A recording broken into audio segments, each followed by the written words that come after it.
No sound.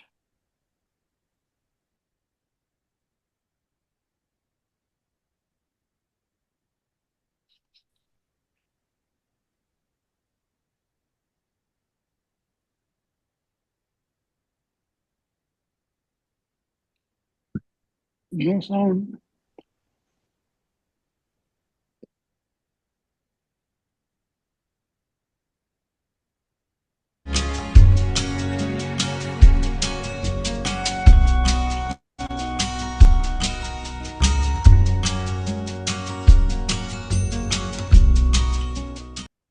Welcome, everyone, to this evening's reading. We're going to be studying the 10th canto of Srimad Bhagavatam, chapters 26 to 27, which is Wonderful Krishna and Lord Indra's prayers to Wonderful Krishna. So we're pleased to welcome Gayatri Prabhu again to lead us in our study of this beautiful scripture. And Gayatri has been serving in Middle Tennessee and Atlanta for 50 years, and he's a dear disciple of his Divine Grace, A.C. Bhaktivedanta Swami Srila Prabhupada. And we're very fortunate to have him as part of our community. And so, Prabhu, can you please take us through this evening's reading? Definitely. And if you don't mind, chant with me. Pranams Nama Om Vishnu Padaya Krishna Prasthaya Bhuttade Srimate Bhaktivedanta Swaminiti Namane Namaste Saraswati Devim Gaudavani Pracharine Sri Krishna Chaitanya Prabhu Nityananda Shrimati Gadadhara Shivasri Gaura Bhaktivinoda Hare Krishna Hare Krishna Krishna Krishna Hare Hare Hare Ram Hare Ram Ram Ram Hare Hare Om Namo Bhagavate Vasudevaya Om Namo Bhagavate Vasudevaya. Om Namo Bhagavate Vasudevaya. So we are reading from chapter 26, Wonderful Krishna. And I'll read the first, say, 10 or so. And then everybody else can pick up, say, 10 each if they would like to, starting with text 1. I will read starting now. Sukadeva Goswami said the cowherd men were astonished when they saw Krishna's activities, such as lifting Govardhan Hill. Unable to understand his transcendental potency, they approached Nanda Maharaj and spoke as follows. The cowherd men said, since this boy performs such extraordinary activities, how could he warrant a birth among worldly men like us? A birth that for him would seem contemptible. How could this 7-year-old boy playfully hold up the great hill Govardhan with one hand, just as a mighty elephant holds up a lotus flower? As a mere infant who had hardly yet opened his eyes, he drank the breast milk of the powerful demoness Putana, and then sucked out her very life air as well, just as the force of time sucks out the youths of one's body. Once, when only 3 months old, little Krishna was crying and kicking up his feet as he lay beneath a huge cart. Then the cart fell and turned upside down simply because it was struck by the tip of his toe. At the age of 1, while sitting peacefully, he was taken up into the sky by the demon Trinavarta. But baby Krishna grabbed the demon's neck, causing him great pain, and thus killed him. Once his mother tied him with ropes to a mortar because she had caught him stealing butter. Then, crawling on his hands, he dragged the mortar between a pair of Arjun trees and pulled them down. Another time, when Krishna was tending the cows in the forest together with Balaram and the cowherd boys, the demon Bakasura came with his intention of killing Krishna. But Krishna seized this inimical demon by the mouth and tore him apart. Desiring to kill Krishna, the demon Vatsya described himself as a calf and entered among Krishna's calves. But Krishna killed the demon and using his body, enjoyed the sport of knocking kapita fruits down from the trees. Together with Lord Balaram, Krishna killed the jackass demon and all of his friends, thereby securing the safety of the Talavan forest, which abounded with fully ripened palm fruits. After arranging for the mighty Lord Balaram to kill the demon Pralamba, Krishna saved Vraja's cow herd boys and their animals from a forest fire. Krishna chastised the most poisonous serpent, Kaliya, and after humbling him, he drove him forcibly from the lake of the Jamuna. In this way, the Lord made the water of that river free of the snake's powerful poison. So who would like to pick it up there?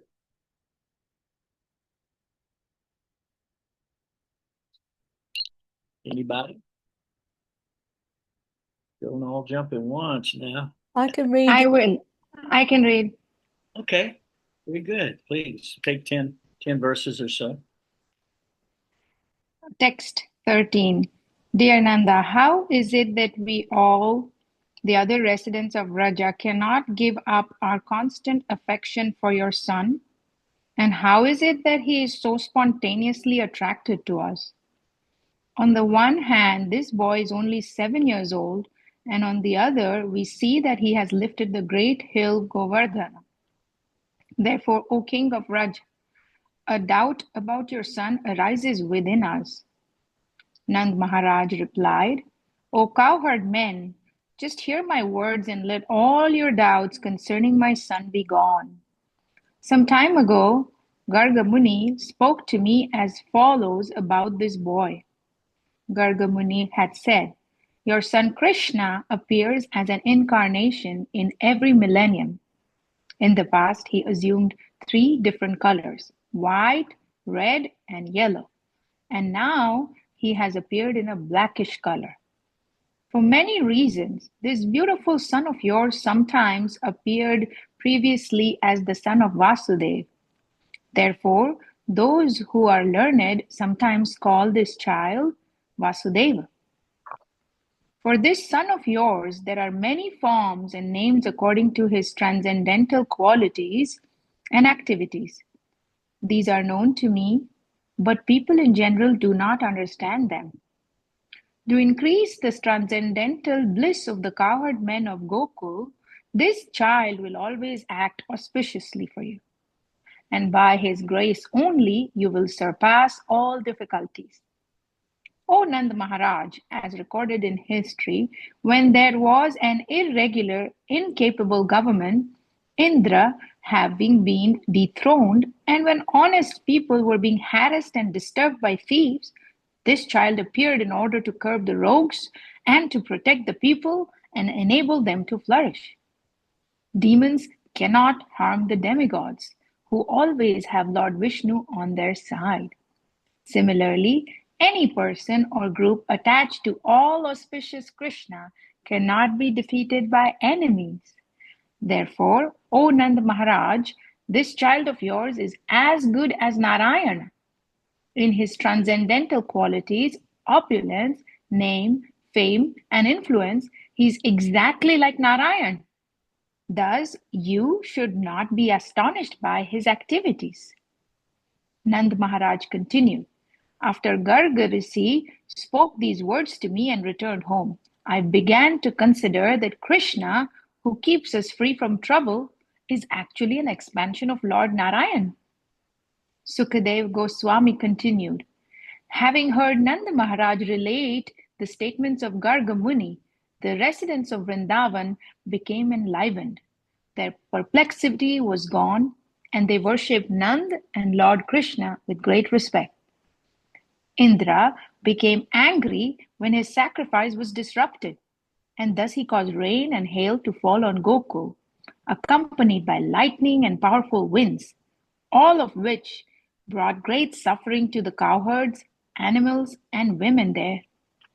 When Lord Krishna, who is by nature always compassionate, saw this condition of those who had only him as their shelter, he smiled broadly and lifted Govardhan hill with one hand, just as a small child picks up a mushroom to play with it.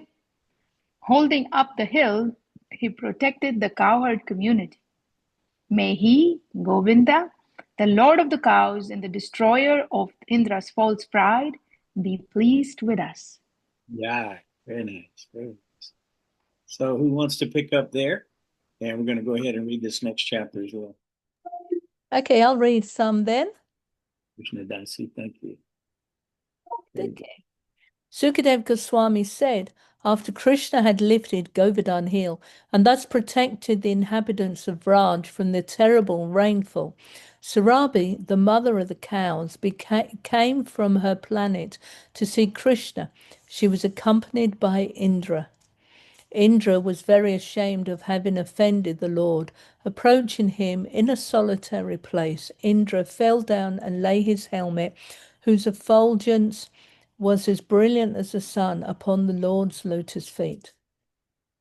Indra had now heard of and seen the transcendental power of omnipotent Krishna, and his false pride in being the Lord of the three worlds was thus defeated. Holding his hands together in supplication, he addressed the Lord as follows. King Indra said, "Your transcendental form, a manifestation of pure goodness, is undisturbed by change, shining with knowledge, and devoid of passion and ignorance. In you does not exist the mighty flow of the modes of material nature, which is based on illusion and ignorance.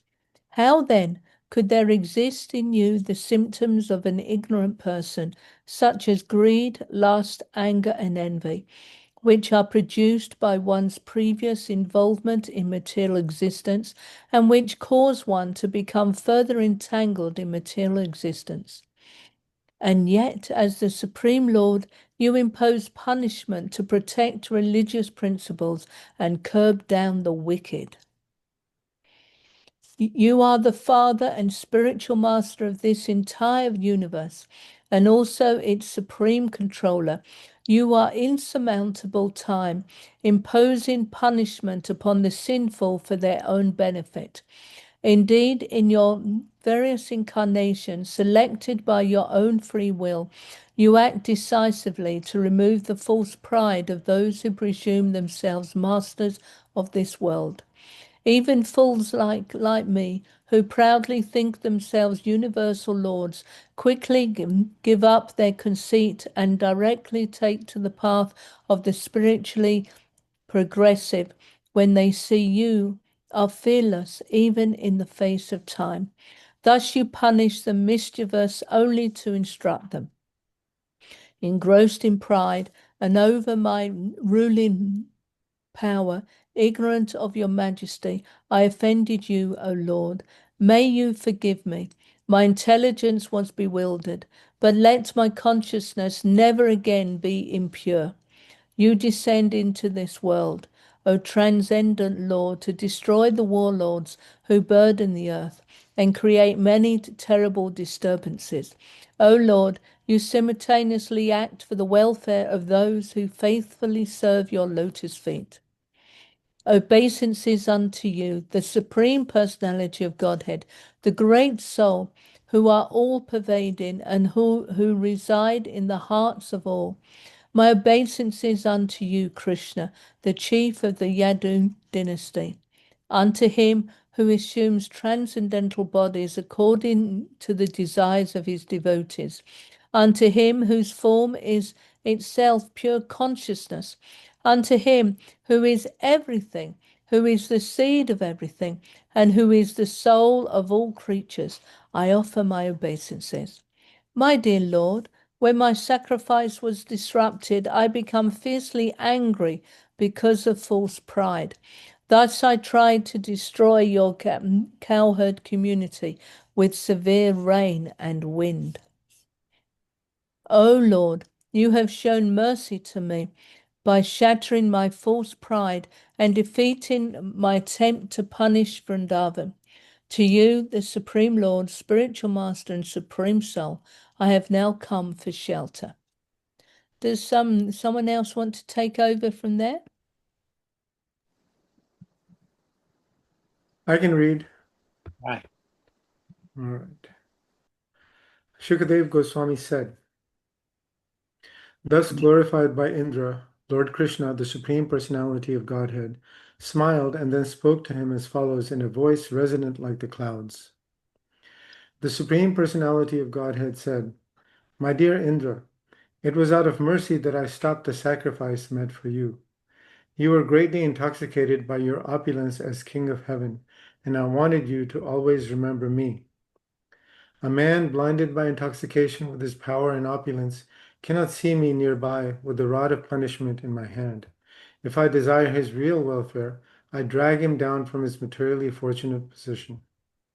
Indra, you may now go. Execute my order and remain in your appointed position as king of heaven, but be sober, without false pride. Mother Surabhi, along with her progeny, the cows, then offered her obeisances to Lord Krishna. Respectfully requesting his attention, the gentle lady addressed the Supreme Personality of Godhead, who was present before her as a cowherd boy. Mother Surabhi said, O Krishna, Krishna, greatest of mystics, O soul and origin of the universe, you are the master of the world, and by your grace, O infallible Lord, we have you as our master. You are our worshipable deity. Therefore, O Lord of the universe, for the benefit of the cows, the brahmanas, the demigods, and all other saintly persons, please become our Indra. As ordered by Lord Brahma, we shall perform your bathing ceremony to coronate you as Indra. O soul of the universe, you descend to this world to relieve the burden of the earth. Shukadev Goswami said, having thus appealed to Lord Krishna, Mother Surabhi performed his bathing ceremony with her own milk, and Indra, ordered by Aditi and other mothers of the demigods, anointed the Lord with heavenly Ganga water from the trunk of Indra's elephant carrier, Airavata. Thus, in the company of the demigods and great sages, Indra coronated Lord Krishna, the descendant of Dasharha, and gave him the name Govinda.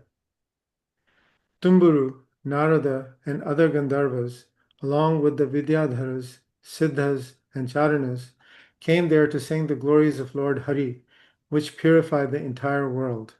And the wives of the demigods, filled with joy, danced together in the Lord's honor.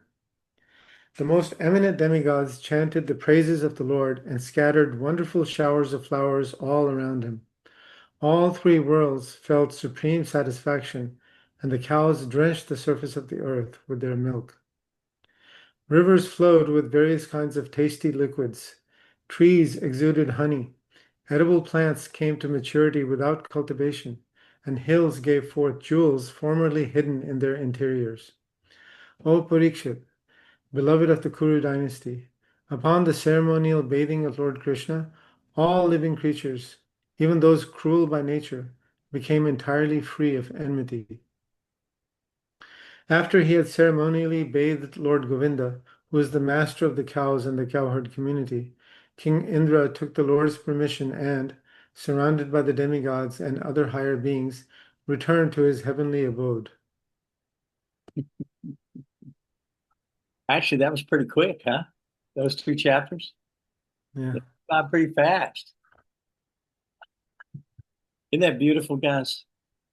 I mean, how much better does it get? We get to hear stories about God's activities when he appeared on the earth and how it affected the entire universe. His activities affected the entire universe. And it actually changed the lives of the great demigods. His appearance as a little small cowherd boy of 7 years old. I was wondering if you wanted to do actually 28, because it's only 17. 17 30. inches. Yeah, 17. Yeah. And I've got it ready already now. I just copied it and pasted it. Go for it. Yeah, let's do it. Yeah, It's what only you 17. think? Because it's, yeah, Okay, perfect. That way we get 3 done. yeah, All cool. right. All right. Do you want me to read some or somebody else? I don't mind reading, or because there isn't anyone else here yet, is there? Well, I'll read, say 7, and you read 7, and somebody else can read 7. Okay. Oh, text 1. Sri Bhadrayani said, having worshipped Lord Janardana and fasted on the Ekadasi day, Nanda Maharaj entered the water of the Kalindi on the Dwadasi to take his bath. Because Nanda Maharaj entered the water in the dark of night, disregarding the time was inauspicious, the demoniac servant of Varuna seized him and brought him to his master. O king, not seeing Nanda Maharaj, the cowherd men loudly cried out, O Krishna, O Rama. Lord Krishna heard the cries and understood that his father had been captured by Varuna. Therefore, the Almighty Lord, who makes his devotees fearless, went to the court of Varuna Dev. Seeing that the Lord Hrishikesh had arrived, the demigod Varuna worshipped him with elaborate offerings. Varuna was in a state of great jubilation upon seeing the Lord, and he spoke as follows. Sri Varuna said, "Now my body has fulfilled its function. Indeed, now the goal of my life is achieved, O Lord. Those who accept your lotus feet, O personality of Godhead, can transcend the path of material existence. My obeisances unto you, the Supreme Personality of Godhead, the absolute truth, the Supreme Soul, within whom there is no trace of the illusory energy, which orchestrates the creation of this world." Somebody else? Okay. Your father, who is sitting here, was brought to me by a foolish, ignorant servant of mine who did not understand his proper duty. Therefore, please forgive us. O Krishna, O seer of everything, please give your mercy even to me. O Govinda, you are most affectionate to your father. Please take him home. Sukadev Goswami said, thus satisfied by Lord Varuna, Sri Krishna, the Supreme Personality of Godhead, Lord of Lords, took his father and returned home, where their relatives were overjoyed to see them. Nanda Maharaj had been astonished to see for the first time the great opulence of Varuna, the ruler of the ocean planet, and also to see how Varuna and his servants had offered such humble respect to Krishna. Nanda described all this to his fellow cowherd men. Hearing about Krishna's pastimes with Varuna, the cowherd men considered that Krishna must be the Supreme Lord, and their minds must be the Supreme Lord, and their minds, O kin, were filled with eagerness. They thought, will the Supreme Lord bestow upon us his transcendental abode? Because he sees everything, Lord Krishna, the Supreme Personality of Godhead, automatically understood that what the cowherd men were conjecturing. Wanting to show his compassion to them by fulfilling their desires, the Lord thought as follows. Lord Krishna thought, certainly people in this world are wandering among higher and lower destinations, which they achieve through activities performed according to their desires and without full knowledge. Thus people do not know their real destination. Thus, deeply considering the situation, the all-merciful Supreme Personality of Godhead, Hari, revealed to the cowherd men his abode, which is beyond material darkness. Okay, if someone wants to continue. I want to read. Okay. Lord Krishna revealed the indestructible spiritual effulgence, which is unlimited, conscious, and eternal. Sages see that spiritual existence in trance, when their consciousness is free of the modes of material nature. The cowherd men were brought by Lord Krishna to the Brahma Harda, made to submerge in the water, and then lifted up. From the same vantage point that Akrura saw the spiritual world, the cowherd men saw the planet of the absolute truth. Nanda Maharaj and the other cowherd men felt the greatest happiness when they saw that transcendental abode. They were especially amazed to see Krishna himself there, surrounded by the personified Vedas who were offering him prayers. This is amazing. This is a little window. You know, the spiritual master is called the transcendental via medium, right? So the transcendental via medium means where you can open a window by looking at the spiritual master. You can open a window to the spiritual sky. You can see Krishna. You can see his associates. You can see the demigods. You can see the Mahatma. You can see Mahavishnu laying in the causal ocean. Garbhodakshaya Vishnu, Kshirodakshaya Vishnu. Every atom, you can understand that Krishna is everywhere at every time, and that is expanded into all of these different situations for these unlimited, relishable pastimes, which bring us to an understanding of the Lord and bring us to a situation where we can know God again. We can understand who is God. By understanding who is God, it says in the Bhagavad Gita in 4.9. Do you want to grab that one, Rama Raghava 4.9? This is a very important verse, because this is one of the reasons Krishna comes. Janma karma chame divyam madam yo veti tatvataha chakva deham panarjan naitimameti sorjana.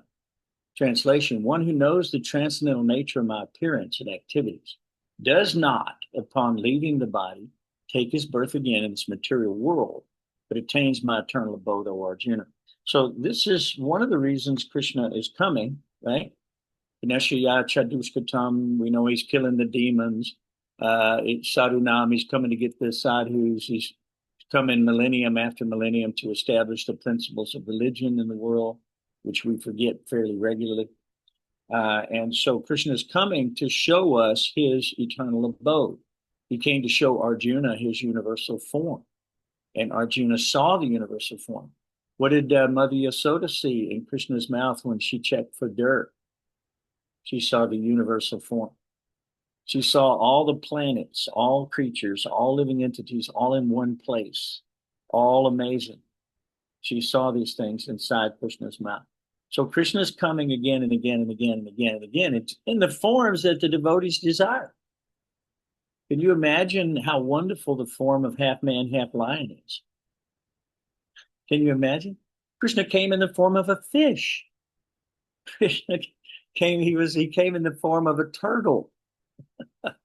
Krishna came in the form of a boar. Krishna is the monarch among men. He came as Ram. He came as Krishna. He came as Veda Vyas. He came as Narada Muni. Krishna came as all these different personalities to wake us up, to get us to turn the light bulb on and get to know who is God. So here we're having a little window through the spiritual masters' translations of these Srimad Bhagavatam as it is, without change. We are able to see God's interactions with his servants, the demigods, including in this particular scenario, the king of heaven, Indra, who lives surrounded by millions and millions of beautiful singing Gandharvas and all these siddhas and all these perfected beings, all worshiping God, always in a sacrificial mode, always remembering God. But in this case, he become a little proud. He has the opulence of God in the material world. So become a little proud. And so Krishna came to straighten that out. Did not want Indra to forget him. As a matter of fact, he tells him so in a few moments. He explains that to him. So these are wonderful chapters. So the idea is, when you know who is Krishna, when you know what the activities of Krishna, you don't take a birth again in this world. There's no need for you to come back here. There's nothing here for you. It's just more birth, death, old age, and disease. Just more loss in the material world, no matter what you gain. Now, don't misunderstand me. Don't be disenchanted with life. You should be very much eager to use your life and your skills and your ability and your talents and your resources and your beauty and whatever education you have, whatever money you have, whatever you have. It doesn't matter what it is. You can use that for Krishna, and it becomes a perfected vehicle. It's not just karma yoga. Karma yoga means basically karma kanda, to do everything for better karma, go to a higher planet like this, that, become a demigod or whatever that might be. But we don't even want those things. We don't care to go to those higher places, because we know that all of those places are a place of death, wherein repeated birth and death take place. So we don't have an interest in that. We want to go back to Krishna, or we want to remain in the service of the spiritual master in any universe, in any situation that spiritual master so desires. So Krishna's given us a little view into what it's like when he comes to the world. The activities that he performs every day, they deal with so many issues around him, and they're all perfect, and they're all ingenious, and they all involve people in different ways who see Krishna in different ways. and benefit in different ways. So, and we know that in the Bhagavad Gita in 4:11, you want to pull that up, Ram? In 4:11, it says, "Ye yato mung prapadyante tungsta taiva bhajamyahamama vardmanu vartante manusya part sarvasha." And what this means basically is all of them, as they surrender unto me, I will reward accordingly. Everyone follows my path in all respects. So if you go down to the purport just quickly there, just a little bit, everyone, by the way, there's a typo there. Eveyon. Isn't that interesting? We found a typo. Everyone is searching for Krishna in the different aspects of his manifestations. Krishna, the Supreme Personality of God, is partially realized in his personal Brahma Jyoti effulgence. So, and then in his impersonal Brahma Jyoti effulgence, and as the all-pervading super soul dwelling within everything, including the particles of atoms. But Krishna is only fully realized by his pure devotees who see him in his form of Bhagavan, or his personal form. So there are different forms of Krishna. As a matter of fact, every energy that we see is an energy of the Lord. And we can become enamored or obsessed with one particular energy. See what I'm saying? We can get caught up in wealth, or we can get caught up in fame, or we can get caught up in the desire for sex life, or we can get caught up in trying to amass power in the material world. And we become frustrated over and over and over and over again by these things. But once we do everything we do for Krishna, we're satisfied immediately. There's no further distress for the devotee, because the devotee has given his will to the Lord, and the Lord can use him as he sees fit. And by doing that, the devotee feels the reciprocation of the Lord. It gains a lesson from the Lord. Gain a lesson from the Lord. And here he came to give a lesson to Indra. And he said that Indra couldn't see him standing just outside his vision with the rod of punishment. Indra couldn't see that. But the Lord is there with that rod of punishment, and it's not for anything other than our improvement and our correction. And so the Lord, we are punishing ourselves. It's not the Lord doing it. We're bringing these things upon us whenever we act in a deviant fashion, and we create harm not only to our bodies, but to the bodies of others. So in that way, the Lord is quelling our desires and rectifying us so that we can come back home, back to Godhead. And he's just done this for Indra. So if you want, guys, if you have any comments or questions, just stop at any point. It doesn't really matter. I just thought I'd recap a little bit of this for you. And there's some philosophy here that we can talk about as we go along. So in chapter 6, wonderful 26, wonderful Krishna. The cowherd men, it starts out, if you look at it, the cowherd men were astonished. And they weren't sure how this little boy of 7 years old could perform such extraordinary activities of lifting a Govardhan hill and holding it for many days with the little finger on his left hand. So they were a little bit confused, right? And they wanted to know, how could the personality of Godhead come to a place like this and hang out with ordinary people like us, who would seem to him to be contemptible, right? So the Lord wanted to know. They wanted to know how this was happening. So they basically approached Nanda Maharaj with these questions, and they want to know how not only does he do these things like this holding of the Govardhan hill, but he's already killed as an infant Putna, one of the greatest demonesses, sucked out her very life here. And when he was only 3 months old, he had been put under a cart, and he kicked it with his toe, and this gigantic cart fell down. Everybody was amazed at this. How could a little 3-month-old do that? At the age of 1, he was sitting just peacefully, and he was taken up in the sky by the Trinavarta demon. But he grabbed the demon by the neck, and he caused him great pain. He actually killed him, suffocated him, death fell to the world.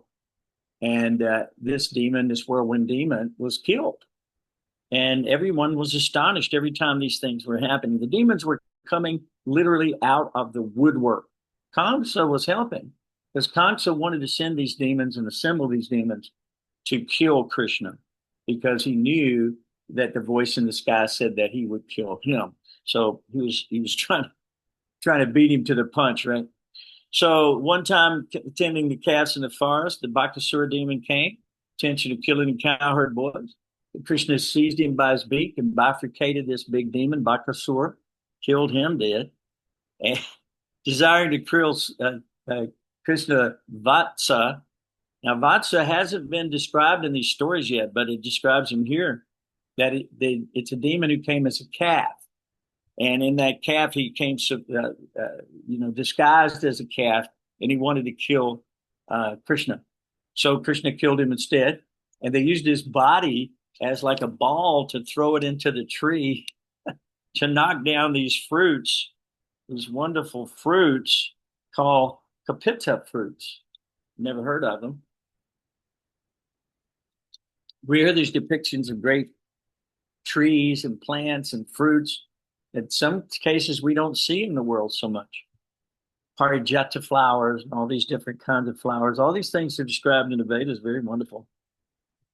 And then, of course, Balaram. He's just recounting wonderful Krishna's pastimes. Balaram, how Balaram killed a jackass demon and threw him in the tree, knocked down in all the Taliban forest, and they got the wonderful fruits, palm fruits that came as a result.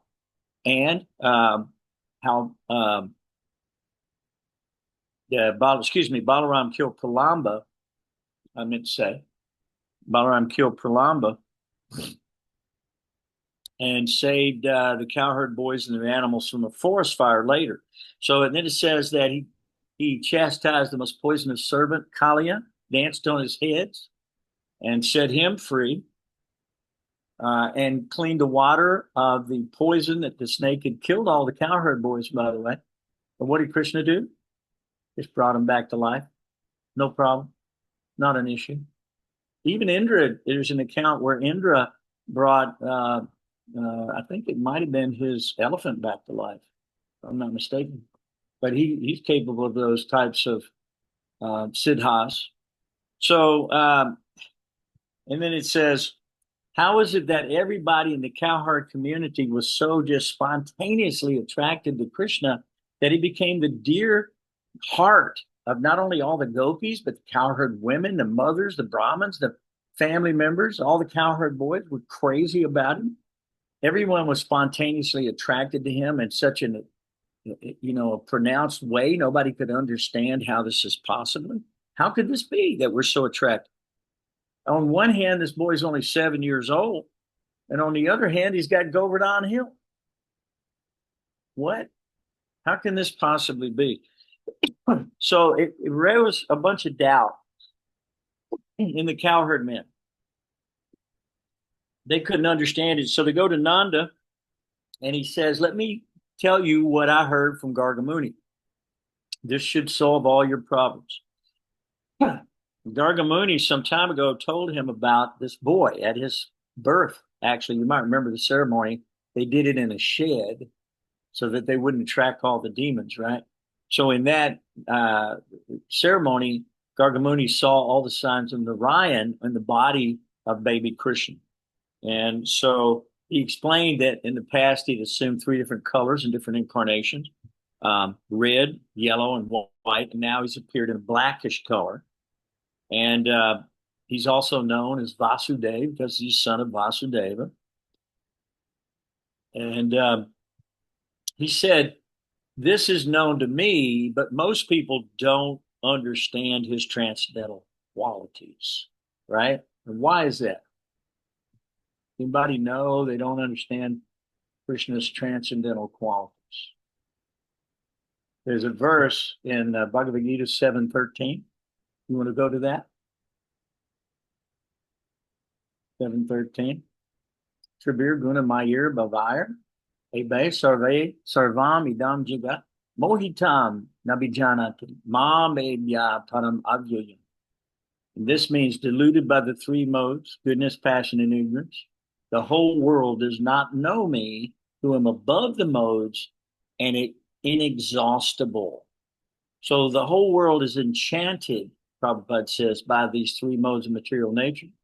And those who are bewildered by these 3 modes cannot understand that transcendental to this material nature is the Supreme Lord Krishna. Everyone is under the influence of the three gunas, and we are bewildered. Arjuna, excuse me, not Arjuna. Indra was in the mode of goodness as a demigod. Yet he still experienced pride, didn't he? Still experienced pride. So we see that even Brahma, he experienced lust in his life. He experienced lust. So did Shiva. So, I mean, these experiences that we see, this power of God, this Mohini power of God, is all attractive because that is the Shakti of God. That is the energy of God. No one can resist it, not unless you get the mercy of the Lord. So in the next verse, it says, if you go to the next one, 7:14, Ramaragama, Krishna explains how you can, and now 7:14. Is that 7:14? Let's see if you can find it. It's not the one I'm looking for. Is that 7th chapter?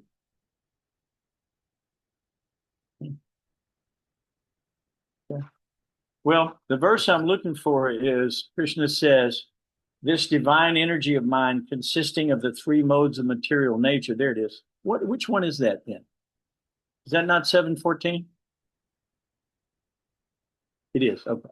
This divine energy of mind consisting of the three modes of material nature is difficult to overcome. Krishna admits it.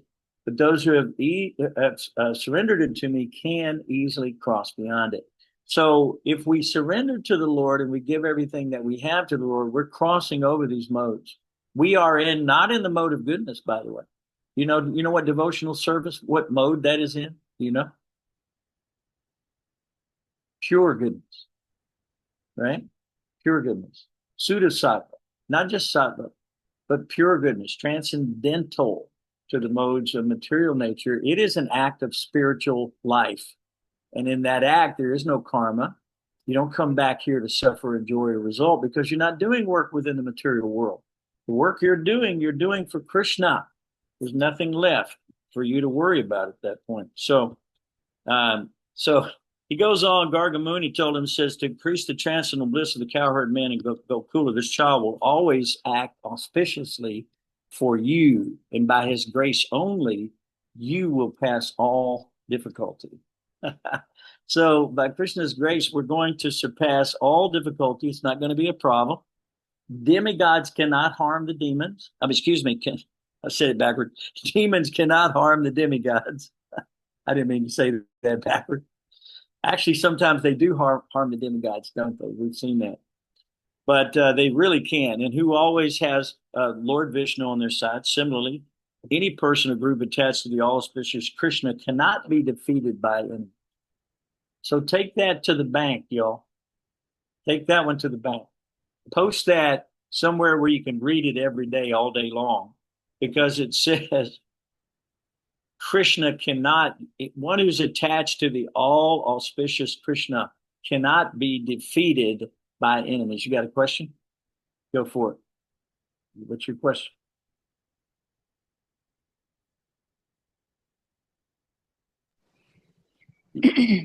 In the material world, we need to do our karma and our dharma, right? So then we are going to get attached and go into one of these modes. Like, for example, if we have to finish a task, then the pride of fulfillment will automatically come. Even if we are Krishna conscious, it will come. Yeah, I did it. Like I prayed or I read the Bhagavad Gita today. So that gives joy, right? Or I attended the class. So how can we do our karma and our dharma without getting attached to it? It's okay to be attached to your dharma. It's okay. You, by nature, we're all sentient beings. So when we hear about detachment, most of us think that, we have to be like the mice, see no evil, hear no evil, speak no evil, like that. We have to shut everything off. Like you find in Buddhism many times, they just silence, no sound, no activity, or Jainism, where they speak, where they don't want to light a fire. They're afraid of their karma. So karma is a problem. Karma is a problem. So if you're doing something independently for your own sense gratification, it's for you, not for Krishna, that you get karma. But when you do your service, whatever your proclivity is, whatever your occupation, Krishna says you're allowed to do your occupational duty. You're just not allowed to the fruits of the results. This is what Krishna said. So how do you give the fruits of the results to Krishna? Are you a pauper? Do you live in no house? Do you live under a boat or somewhere? I mean, you see that in India. Sometimes great sadhus did that at different times. But in our lives, that's not required. What we're required to do is to be conscious of Krishna during the activity of our work. And then it becomes our dharma because we're doing it for Krishna. There is no karma in the material, not good karma, sakarma, akarma, vikarma, no karma, zero karma. So you can do your proclivity, whatever that is, whatever's brought to you from life after life, whatever your unique talent is, just do it in Krishna consciousness. Krishna says in Bhagavad Gita, whatever you eat, whatever you offer, whatever you give away, whatever you do as an offering to me. Therefore, you will always be free from karma and from that cycle of birth and death that we're talking about, which causes us pain and suffering and loss, and we don't want that. So yes, we're going to live our lives out. This body is our sturdy boat. We're crossing over the ocean of nescience, and we're headed to the shores of the spiritual sky. We're going to row together a little bit. That's all. So we're going to remind each other that, hey, our dharma is to serve the Lord, and we can do it in whatever your proclivity. Okay? Varna ashram, check it out. We can have a whole discussion on that sometime. But that's an excellent question, Krishna Dasi. Thank you for that. So Krishna says that these modes of material nature can easily be crossed by one who has surrendered to me. So you're not going to be carried away like that riven cloud if you're surrendering to Krishna. If you're thinking of Krishna, then the Christians, they have this thing, what would Christ do? Right? You've heard that one? What would Christ do? They always say.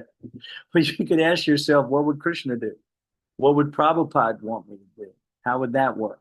And if you do that, you'll find the answers you're looking for, and you'll know how to act within the world. So they've gone through all this killing, the forest fire. Krishna, he sucks in the forest fire. Everyone is overwhelmed with infection. But Govardhan, really, when he did that, it kind of topped the whole thing, because here he is holding it up. Indra's throwing everything he's got at it. The Samvartika cloud, the hail, the rain, everything is coming. So Nanda, he recites to them the information Gargamuni gave him. And all of that you can read again if you want to in text. I believe it goes 16. I believe it's 16 through 22. So in this chapter 26. So that's pretty descriptive. You can read that again if you want. Okay. But it says that this child appeared previously in order to curb the rogues and to protect the people and enable them to flourish. So demons cannot harm the devotees. We've seen how that can be. Prahlad Maharaj is a perfect example of that. So Gargamuni, after he explained all these words to Nanda Maharaj, he began to consider, how is it that we're always saved from trouble? And he began to realize that Krishna is actually an expansion of Lord Narayan. So once the residents of Vrindavan heard this, they all became very enlivened. Their perplexity was gone, and they worshiped Nanda and Krishna with great respect. As a matter of fact, they even pray at the end. It says, may he, Govinda, the Lord of the cows and destroyer of Indra's false pride, be pleased with us. By the way, where did Krishna get the name Govinda? Does anybody know? How did he come up with that name? Anybody know? Ever heard that one? Where did he get the name Govinda? Well, we're going to read about that in just a second, because Indra actually coronates Krishna as Indra, but he names him Govinda. So Indra gave Krishna the name Govinda. Isn't that cool? It's very cool. So we'll read about that a little bit. So Indra and Sarabi's prayers are very sweet. They came to see Krishna. Let's go to that chapter real quick. Okay. So yeah, he says, so your manifestation of King Indra says to him, because they go to him with prayers, Indra is ashamed, he's humbled, and he bows down. He puts his crown, which is shining like sun, on Krishna's feet. And then he explains, first of all, that Krishna is beyond the modes. We just read that Bhagavad Gita verse where it says Krishna is beyond the modes, right? And so we know that Krishna is beyond the modes. He has no lust, no greed, no envy within him. And his punishment is only there for instruction to his servants. So Indra was saying that for my intelligence was bewildered. I was engrossed in pride, and you came and you delivered me from that. So this is what you'll be reading if you go back through text 5 to about, I think it's 13. Okay. So it says, you punish the mischievous only to instruct them. He said, engrossed in pride over my ruling power, ignorant of your majesty, I offended you. May you forgive me, O Lord. My intelligence was bewildered. And let my consciousness never again be so impure. This is Indra's prayers. Isn't that sweet? So when he goes on to say, you descend into this world to destroy the warlords who burden the earth, create all these terrible disturbances, and simultaneously you act for the welfare of those who faithfully serve your lotus feet. So he offers his obeisances to the Lord. He says he's the all-pervading who resides in the hearts of all, the chief of the Yadi dynasty, goes on to say. He says, he said, you are the seed of everything. You are the soul of all creatures. And you are itself pure consciousness. And unto that person I offer my obeisances. So he says that again. He said he was originally upset because his sacrifice was disturbed. And he was angry due to false pride. Thus he tried to destroy the cowherd village and everybody in it. But he said, Lord, you have shown your mercy by shattering my false pride and defeating my attempt to punish Vrindavan. He said, now to you, O Lord, I have come for shelter. So we should follow in Indra's footsteps.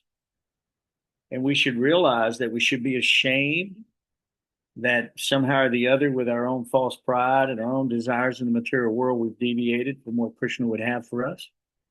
And we should come to Krishna for shelter.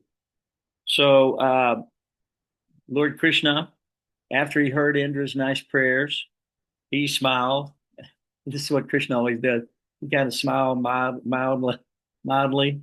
And then in a voice resonant with that sounding of rumbling in the clouds, the Lord says, my dear Indra, it was out of mercy that I stopped your sacrifice.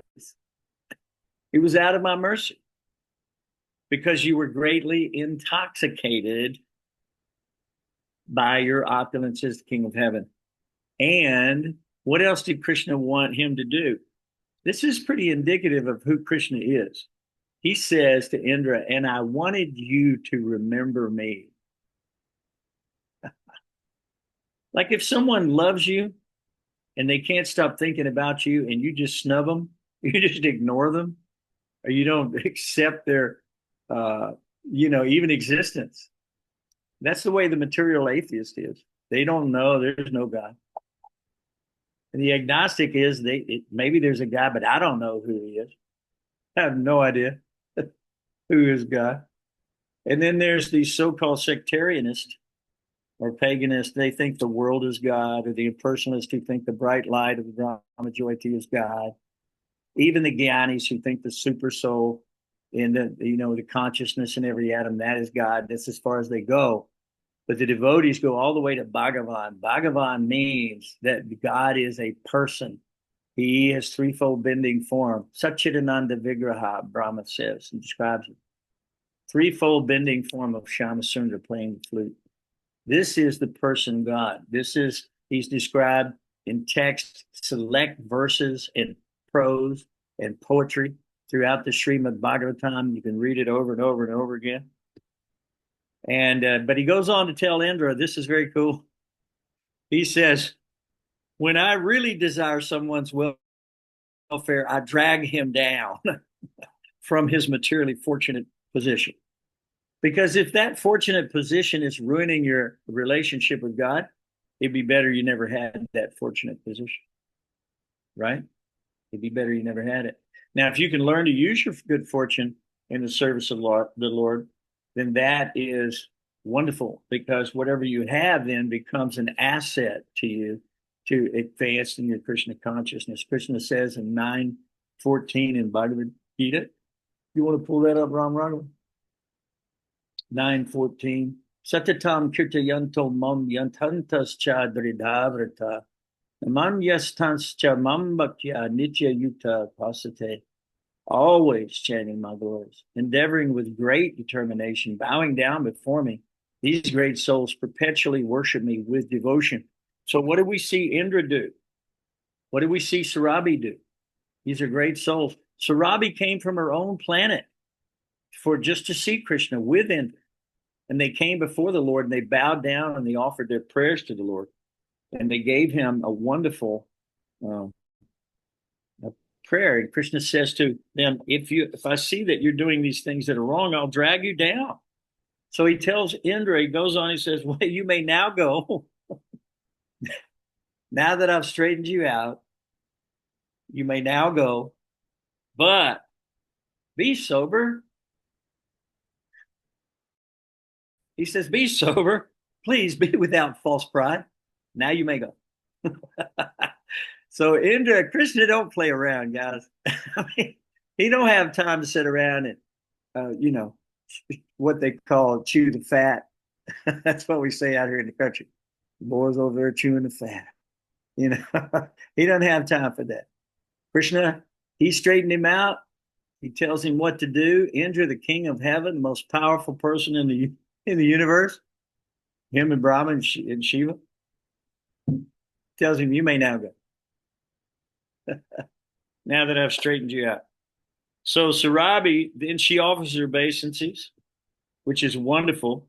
And she's amazed because Krishna's presented himself before her as a little cowherd boy. And she loves that. And she says, oh, Krishna, Krishna. She says, Krishna, Krishna, greatest of all mystics.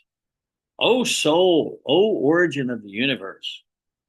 You are the master of the world. And by your grace, we have you as our master. So she says, because you're a worshipful deity, and that for the benefit of the cows, the Brahmas, the demigods, and all other certainly persons, please become our Indra. She doesn't want Indra. He's too puffed up. She wants Krishna to be Indra. What do you think about that? So she says, please become our Indra. Now, Indra is a post, guys, and you could fill it. If you want to be Indra, you could do it. It's a big job. You want to talk about servant? Wow. But his story, what's filled with all kind of intrigue. Because there's some mode still flowing through there, affecting. But Lord Brahma went ahead and ordered a bathing ceremony, an abhishek, so that he could be coronated, that Krishna could be coronated as Indra. So Brahma sanctioned it, ordered it, told him to get busy with it. And what did Surabi do? She used the milk from her own breast to wash the Lord and give him an abhishek. What do you think about that? Pretty amazing, huh? So Surabi is fired up, and she performed a bathing ceremony with her own milk. and anointed the Lord with the heavenly Ganga water from the trunk of Indra's elephant carrier, Aravata. Thus, in the company of the demigods and great sages, Indra coronated Lord Krishna, the descendant of Dasara, and gave him the name Govinda. How do you like that? And you may have a question that came up in my mind. Well, it's like in the beginning of the Bhagavad Gita, they say that Krishna spoke this imperishable science to the sun god Vivaswan. And Arjuna goes, hold up now, hold up. Vivaswan's senior by birth to you. How is it possible that you could do this? So Krishna says to him, many, many births, both you and I have passed. I can remember them all. You cannot. So in the same way, there's an eternal story that goes on in every universe, always. These various functional pastimes are there for our correction and our education and to attract us back home, back to Godhead. So all of the demigods, Narada, the Gandharvas, the Vidyaharas, the Siddhas, the Charnas, they all came to sing the glories of the Lord. The wives of the demigod, they danced together in the Lord's honor. You ever seen all those beautiful Matajis going down in front of the kirtan, and they're all dancing together, and their little hands are doing so beautiful? It's an amazing thing. Chandra played that some back-to-back things from around the world the other day of all this beautiful kirtan that's going on everywhere, all over Europe, Asia, everywhere. You wouldn't believe it. It's happening. So everyone chanted the praises of the Lord, showered flowers, and everybody felt the supreme satisfaction. And the surface of the earth was drenched with the cow's milk. The rivers flowed with various kinds of tasty liquids. Think about that. Trees exuded honey, sap, edible plants came to maturity without cultivation. Hills gave forth jewels formerly hidden in their interiors. So I wrote a song, and the song is called When Krishna Was King. And it says, in monsoon rains like honey flowed to all below, and trees o'erladen with fruit, they bowed down to the ground. Not a creature wanted for one single thing when Lord Sri Krishna was the king. See what I mean? So when the Lord is here, everything is auspicious, everything is beautiful. So even the hills gave up their hidden jewels to glorify the Lord. And all living creatures, even those that were cruel by nature, became entirely free from enmity. There's a thing in the Bible where it says the lamb lays down with the lion. I don't know if you've ever heard this or not. But when you go to heaven, there is no envy, so there's no people ripping the flesh from another person's flesh. Envy is the cause of all of that, guys. When you see an animal tear another animal apart, they're taking a body that is particularly envious. It's just the way it is. Jivo jiva sajivanam. They want to tear the flesh from another living entity and digest you. This is a huge form of envy. There's no question. So after they had ceremoniously bathed Lord Govinda, master of the cows and the cowherd community, King Indra took his permission, and surrounded by the demigods and the higher beings, he returned to his heavenly planet. Now, we went ahead and we decided to read a little bit more. So the only thing that we'll say about the last chapter, because it was very sweet, is the cowherd men were wondering after the Lord went and got Nanda Maharaj back from Varuna, saw that whole beautiful place, and brought him home. They wondered if Krishna would reveal his transcendental abode to them. You might remember. And that was their big question, and it says that's the abode that sages finally have a realization of when they achieve perfect trance and they can perform yoga perfectly. Then the Lord reveals himself. So they wanted to see this place that they call the planet of the absolute truth. The planet of the absolute truth. Have you ever heard that one before, Ram Raghav? I've never heard that one before. The planet of the absolute truth. What a cool, cool thing. And what was Krishna doing there? Huh? He was having a party, and what was he? Surrounded by the personified Vedas, reciting select prose and poetry just to glorify the personality of God. What do you think about that, guys? Can you add anything to all of that? If you want to, please do. Whatever you got, bring it on. I'm done. I really loved the fact. I really love the fact that there's a planet of cows. Yeah. Ravi came from her own planet full of cows. I think that sounds wonderful. And it must be full of milk flowing everywhere. I suppose all the rivers are full of milk. An ocean And of milk. she was bathing Krishna with her milk. Yeah. And so I Krishna book really like that. Krishna book mentions there's an ocean of milk on one planet. Yeah, an ocean of milk. And when the demigods go to do the Purusha Shukta prayers to invite Krishna to come in an incarnation, they go to the ocean of milk. That's where they go. As far as they get. And then Brahma has to communicate telepathically with the Lord, and the Lord responds. So it's very cool stuff. You don't just get to go see God. You got to be qualified to see God. And all of these Aborigine girls and all these cowherd men and women who seem to be uneducated, actually, it should be known that a person is attracted. There's a verse. It says, I don't know if I can find the verse. Maybe I can find it.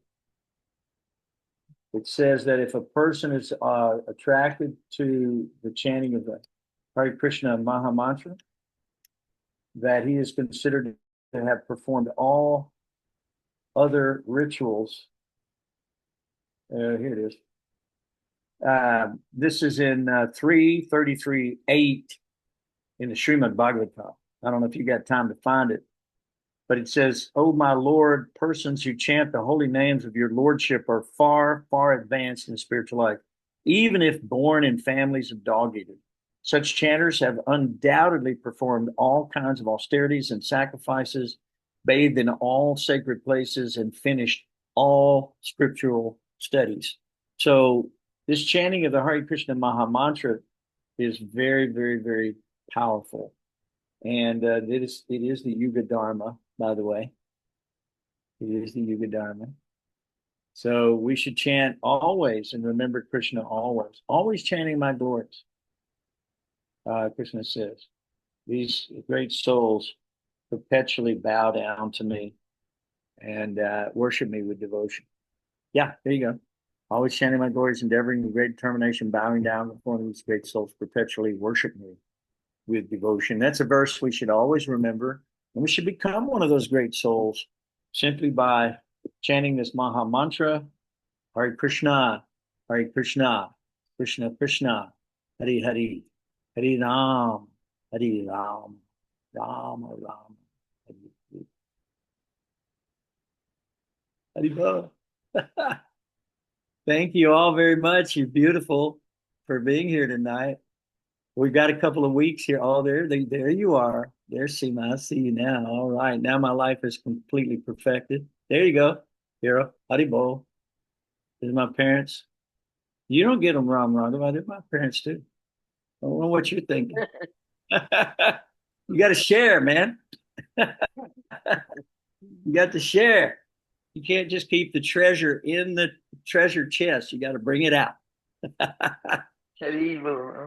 Yeah, thank you guys so much. It was wonderful tonight and such great Krishna Katha. I mean, how much better does it get, guys? Not going to get a lot better than that. So thanks for being with us. We appreciate you so much.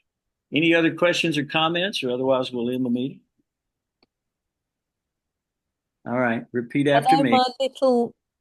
I must say, because we mentioned about the lifting of Govardhan Hill, and I must mention my little godbrother. He was 11 when he got initiated. He's 16 now or something. But when he was 3, he made this up on his own. He said, number one,